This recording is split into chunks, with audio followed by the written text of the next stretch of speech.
Ross to find a bargain for my grandmother. She needed 2 pair of shoes, some pants, some clothes. And 2 women came in the store whistling exceedingly loud. I seen them right when they were coming in.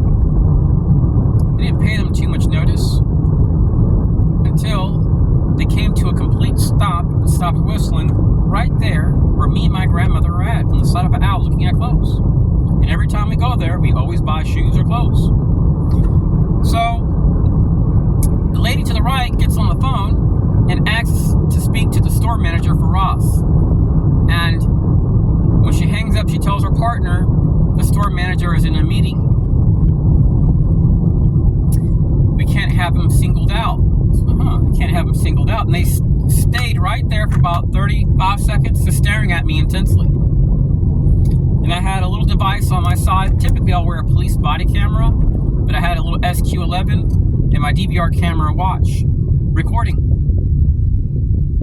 Sometimes I wear a DVR camera hat. This little remote, you press a button and it records. So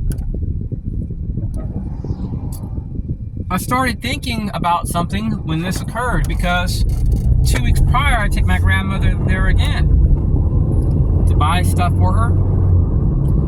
We had the cart full. We bought everything that we had in that cart. We weren't shoplifting, we weren't doing anything illegal. She has no criminal record. She's an old lady, 89 years old. So 2 weeks prior to this experience, I'm in an aisle and there's a bunch of people. The store is just jam-packed.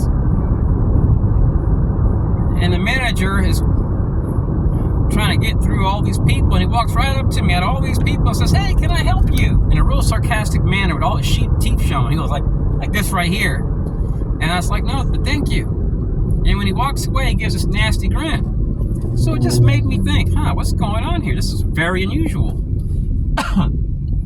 So when this experience happened, it made me think, because in Texas and here in Florida, I've been targeted at places where I've eaten food at and where I've shopped, and then I've later had people tell me, "Hey, we were asked to whistle at you."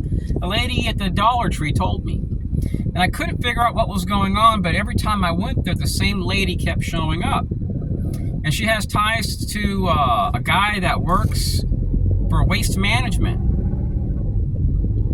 It's really weird, but anyways, there was a report in this town about a couple. They were in a paper in another town where this guy had claimed to be harassed by someone in waste management. Whoever flagged me is using Stingray technology, because these people would show up every time I did. And they would get a store manager and then walk them outside and point right at my car as I'm leaving with a bag full of stuff. I'm like, okay, what's going on? So I ran the other person's tag that came with them. The lady is ex-U.S. Army. Checked her profile. She's into like women's rights, LGBT. I'm like, okay, this is really weird. Diversity and inclusion is showing a pattern like from Texas, New Mexico, where I have groups of women walking up as a group going, harassing me. And I don't mess with these people. So later on that day, I get a pop-up, and I made a video about it on one of my channels called On a DL 2023. And it shows in the video Facebook alerting me that Department of Defense, United States Army, attempted to access my account. So I contact the Pentagon to see why they're doing this. Days later, me and my family, I recorded it with my body camera, we're eating at a local tiki bar. There's a bar in the middle, and there's seats around the place, 20, 30 feet away from the bar area. So this guy comes from the bar area and walks right up to my family right behind me and goes, "Shh." When I went to go to pay for the bill, I had to walk to the bar area. The guy walks to his car and gets a gun, and he has half of it sticking out of his pocket. And a guy that's nicely dressed, better than all these people, who's operating in a very clandestine type manner, directing this, walks up to me and does this right here, like bowing up to me. He's there to buy my stuff. So I started running the tags of these people, and 6 of them were stationed on a U.S. Army base, very far from here. The other one, I can't prove, but there appears to be suspicions from some evidence that the guy is potentially CIA. So So I type up the base they come from, and it came up U.S. Army. Now there's a CIA facility there. It made me think. If you're a targeted individual, these people will gaslight you. They will try to make you feel bad about living.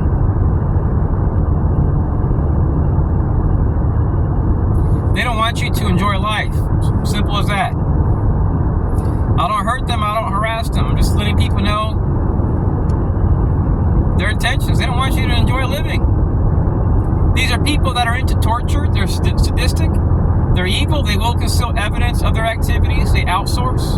They're not into counterterrorism or national security. That's a freaking joke. I don't care if they have offices in the National Security Agency. They're a freaking liar.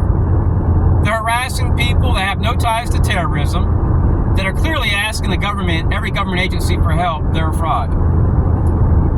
These people go around harassing people doing street theater, wasting tremendous amounts of money to promote terrorism versus counterterrorism. Don't put your faith in anybody that provides material support to the CIA or the FBI.